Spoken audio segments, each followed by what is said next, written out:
प्रतिबिंब। अब देखो यहाँ पे क्वेश्चन है, वास्तविक तथा आभासी प्रतिबिंब में क्या होता है? आभासी का दूसरा नाम है काल्पनिक। आभासी प्रतिबिंब का नाम क्या है? काल्पनिक।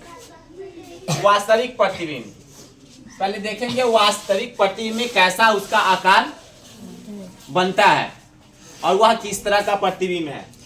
वास्तविक प्रतिबिंब को पर्दे पर प्राप्त किया जा सकता है। वास्तविक प्रतिबिंब है उसको हम कहाँ प्राप्त कर सकते हैं? पर्दा पे हम उसको प्राप्त कर सकते हैं। हमारे कहने का मतलब, आप फिल्म देखते हैं ना, फिल्म देखते हैं तो उसका देखते हैं कलर बहुत अच्छा आता होगा, बहुत उसमें क्लीन आता है। कभी कभी उसमें देखते हैं धुंधलाहट आ गया या हल्का हल्का लाइनिंग आ जाता है, यानी वह पर्दे पर सही से उतर रहा है नहीं, यानी वह फट रहा है, उसका इमेज सही नहीं है। कहने का मतलब वह 4K नहीं है। कहता ना कैमरा दीजिएगा तो कैसा? 4K HD DSLR कहता है या नहीं कहता है ना? तो जिसका पावर अच्छा है उसका इमेज पर्दे पर बहुत अच्छा बनता, यानी उसको पर्दा पर उतारा जा सकता है, और जिसका सही से रिएक्शन पावर नहीं है उसको पर्दा पर उतारा जा सकता नहीं है।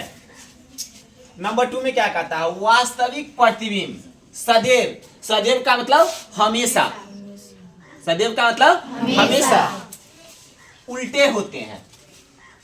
वास्तविक प्रतिबिंब हमेशा कैसे होते हैं? अब ऑब्जेक्टिव क्वेश्चन में आएगा, जो वास्तविक प्रतिबिंब होते हैं उल्टा, सीधा, बड़ा, छोटा, कैची में टिक लगाएंगे, है ना? आवाज नहीं आ रहा है, कैची में टिक लगाएंगे उल्टा। हाँ, अब क्या कहता है? एक ऑब्जेक्टिव क्लियर है? अब यहाँ पे फिर ऑब्जेक्टिव आता है, वास्तविक प्रतिबिंब को पर्दा पर उतारा जा सकता है, हाँ, नहीं, ए और बी इनमें से कोई नहीं। क्या लिखेंगे? हाँ, वास्तविक प्रतिबिंब को पर्दे पर उतारा जा सकता है। और इसमें कहता है वास्तविक प्रतिबिंब सदैव कैसे होते हैं? उल्टे होते हैं। अब यहाँ कहता है नंबर 3 में, वास्तविक प्रतिबिंब दर्पण के आगे बनते हैं। वास्तविक प्रतिबिंब हमेशा कहाँ बनते हैं? अब एग्जाम में क्वेश्चन आता है, वास्तविक प्रतिबिंब दर्पण के बनते हैं आगे, पीछे, दोनों, इनमें से कोई नहीं। क्या टिक लगाएंगे? आगे। इसमें 3 गो ऑब्जेक्टिव हुआ। क्या ऑब्जेक्टिव हुआ? अब 3 गो ऑब्जेक्टिव क्या है ध्यान से देखें। वास्तविक प्रतिबिंब में, तो वास्तविक प्रतिबिंब को पर्दे पर प्राप्त किया जा सकता है। वास्तविक प्रतिबिंब को कैसे, यानी सदैव उल्टे होते हैं। वास्तविक प्रतिबिंब दर्पण के आगे बनते हैं, यानी दर्पण के हमेशा कहाँ रहेंगे? आगे की ओर रहेंगे। अब इसी का अपोजिट आ जाएंगे। अपोजिट का मतलब उल्टा। अब इसमें देखिए क्या, इसमें तो आ गया, इसमें 2 चीज जानेंगे। आभासी प्रतिबिंब को क्या बोलते हैं? काल्पनिक प्रतिबिंब, यही ना? 2 नाम से इसको जाना जाता है।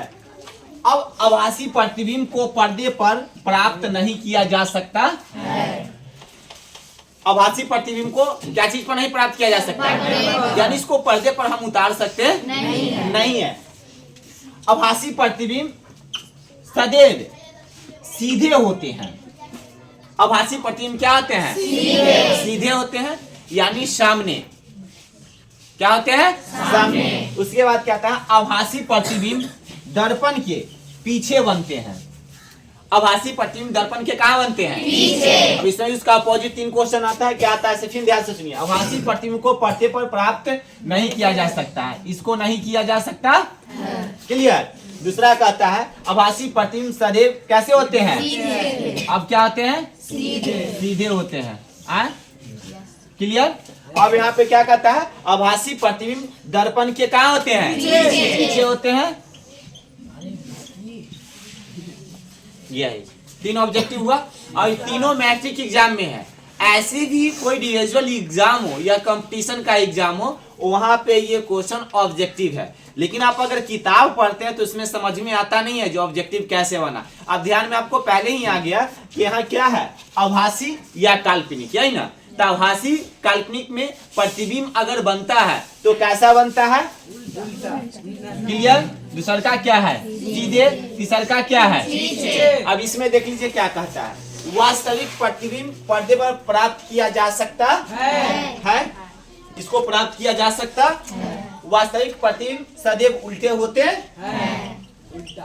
क्या होते हैं, और उसमें क्या है सीधा, और इसमें क्या है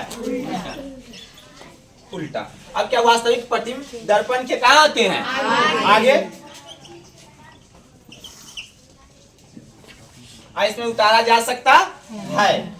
अब देखो यहाँ पे यही क्वेश्चन को अगर कभी भी याद करना हो, कभी भी, यानी बेसिक, कभी इसको सोचना नहीं हो, अगर किसी भी समय अगर कोई व्यक्ति पूछता है तो आप डायरेक्ट बोलेंगे वास्तविक प्रतिबिंब आभासी प्रतिबिंब में निम्नलिखित अंतर है। अब यहाँ क्या है, वास्तविक को पर्दे पर उतारा जा सकता है। अब यहाँ कहता है आभासी को पर्दे पर उतारा जा सकता नहीं है। यहाँ क्या कहता है, इसमें वास्तविक प्रतिबिंब सदैव कैसे होते हैं, उल्टे होते हैं। इसमें आभासी प्रतिबिंब क्या होते हैं, सीधे होते हैं। और इसमें क्या कहता है, वास्तविक प्रतिबिंब दर्पण के कहाँ बनते हैं, आगे। इसमें कहता है आभासी प्रतिबिंब दर्पन के कहाँ बनते हैं, पीछे बनते, यही ना। इसमें क्या को ऑब्जेक्टिव हुआ 6, टोटल अगर क्वेश्चन ऑब्जेक्टिव आता है तो कितने 6, और सब्जेक्टिव कितने 1, यानी दोनों में क्या होता है अंतर आता है, यही ना। अपना मन से लिख लीजिएगा क्वेश्चन आंसर 6 को अभी बोल देंगे अभी।